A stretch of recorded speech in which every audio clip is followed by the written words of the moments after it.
Hello everybody, my name is Leo, and if you follow my channel you know that I did a review of the Mooer 250 that you can check out in the card above or in the description below. This new video has two objectives. The first one is to show you how the tone capture procedure of the GE250 works, and then to compare the tone captured by the GE250 with the one of a real Plexi, that is my SV20.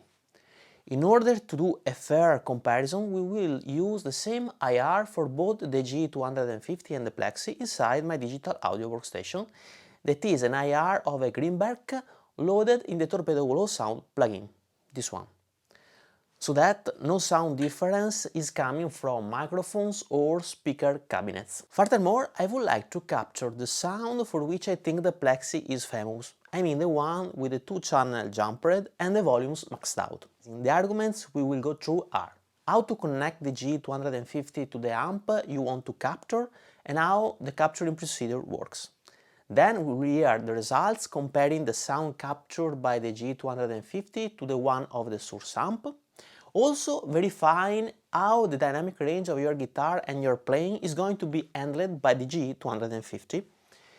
And this is a pretty difficult thing to imitate by a modeler. Then we will hear the tone captured in a real song, alternating it with the one of the real Plexi to verify if we can actually hear the differences in a real mix. Finally, I will give you my 2 cents, also with some reference to the profiling procedure of the Kemper. And by the way, in my channel you can find a video about the Kemper profiling procedure in the card above or in the description below. Let's start!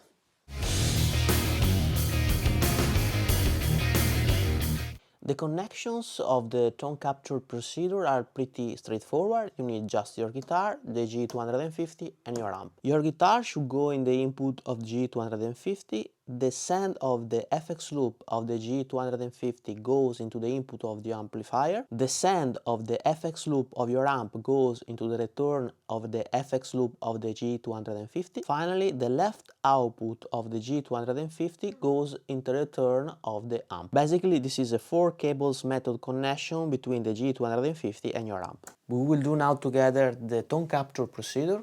So the first thing to do is to press the system button, navigate with the volume knob to the tone capture procedure and press it. We can decide to use the internal cab of the Mooer, or if we have already set a speaker simulator, for instance in our digital audio workstation, we can set it to off, moving the volume knob. So let's stay with the internal cab. Now we are entering the tone capture procedure. Let's press next again. I'm going now to choose an amp very similar to the one we are capturing.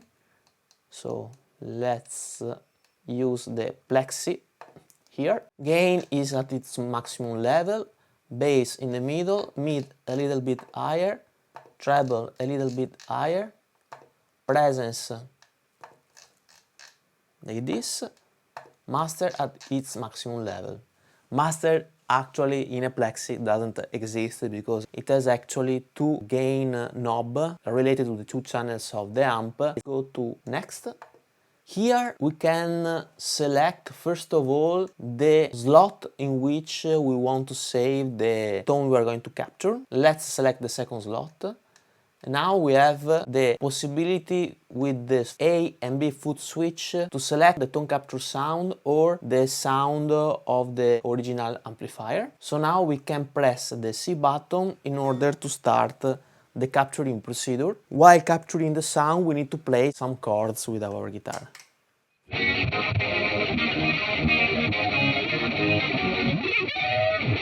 It's done. So let's go to the pencil button, press it, and then we are going to save our tone captured. Leo PL, which is Leo Plexi. Okay, save, done. And now we have the tone captured in our Mooer GE250. Now we will check out the sound difference between the real Marshall and the tone captured by the GE250. I have the guitar connected to a 3 parallel mixer that then in the send 1 goes to the Marshall and in the send 2 goes to the G250. Then both the Marshall and the G250 are going in an Apollo X16 and then straight in the computer. In the computer I have two separate tracks, one for the Marshall and one for the G250, where I have loaded the same IR, that is this one. Now let's check out how they compare. This is the Marshall.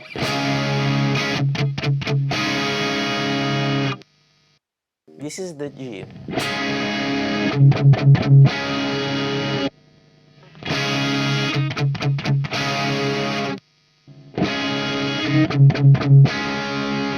Okay, here I notice few differences. Let's see if we can address these differences modifying the equalization of the Mooer G250. So basically, let's hear the muting G250, Marshall, and then the high.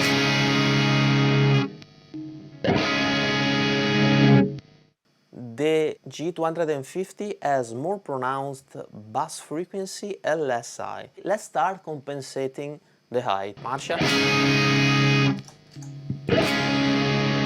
G250. Let's enhance the high all the way up.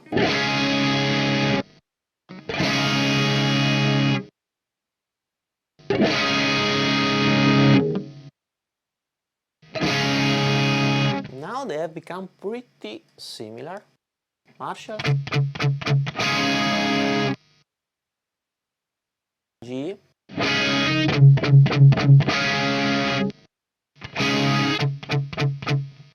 okay, the high in my opinion are almost equal. The bass frequencies are still different, so let's go back to the bass frequency here in the G250.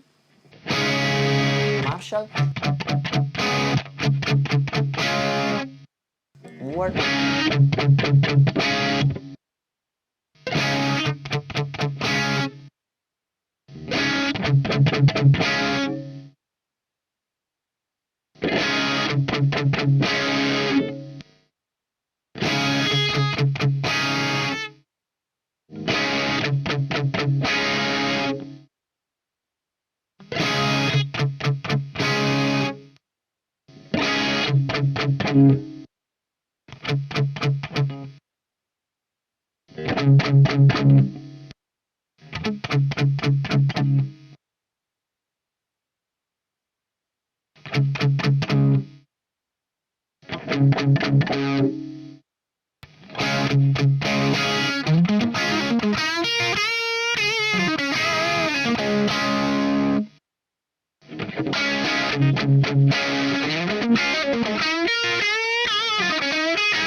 I think that if I remove too much bass from the G250, it becomes also, I have to say, lifeless. So I have to add a little bit of that.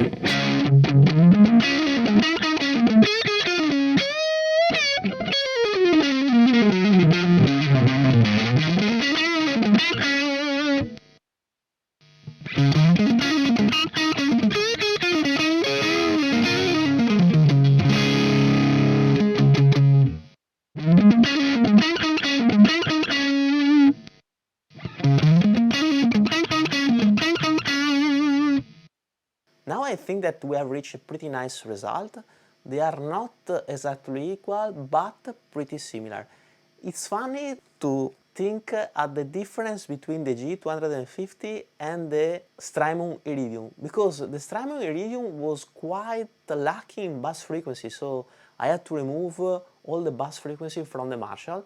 You can check out my video comparison in the description below in the card above. Here with the Mooer we have the exact opposite situation, where we have to remove bass frequencies from the GE 250. I'm really pretty impressed by the result because in my opinion the two amps sounds pretty similar. Now let's do together the dynamic range test comparison, how the valve amp reacts to your touch and to the volume of your guitar is one of the most difficult things to imitate by the modeler.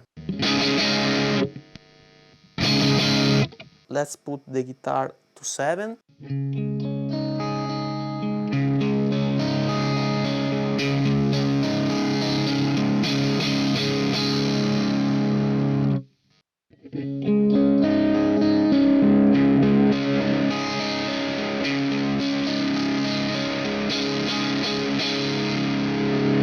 In this test, in my opinion, some differences came out more clearly. They doesn't manage the dynamic range in the same way. In my opinion, the Marshall is still better. And don't get me wrong, this test is very difficult. I mean, one of the most important features of a valve amp, one reason why it is so magic, is how it handles dynamic range, how it's able to clean up while you are playing softly and how it's able to distort when you play harder. This is a very difficult thing to imitate. Now let's hear these two units in an actual song. I'm using the same song I was using in the review demo of the G250 that you can check out in the card above. Let's see if you can hear the differences.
In the end, the results are pretty good, and I think that in a real mix it's very difficult to tell the differences between the amp and the tone captured.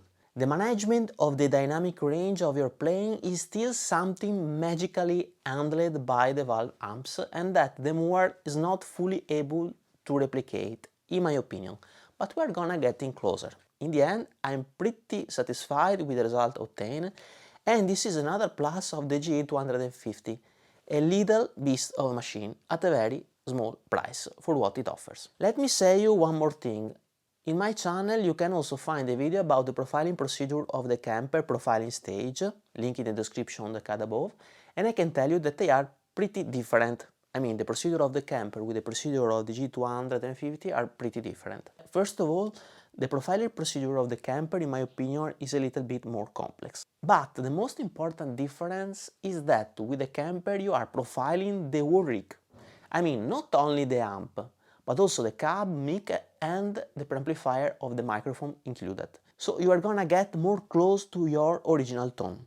You can achieve something similar with the GE250, making also your own IR and then pairing it with the tone captured by the Mooer. But this is gonna become a little bit more complicated. And maybe also a little bit more complicated than the Kemper procedure, in my opinion. So we have now reached the end of this video. I hope you enjoyed, and if you did it, please subscribe to my channel, hit the notification bell and leave a thumbs up. It would be of a great help. See you in the next video. Bye bye.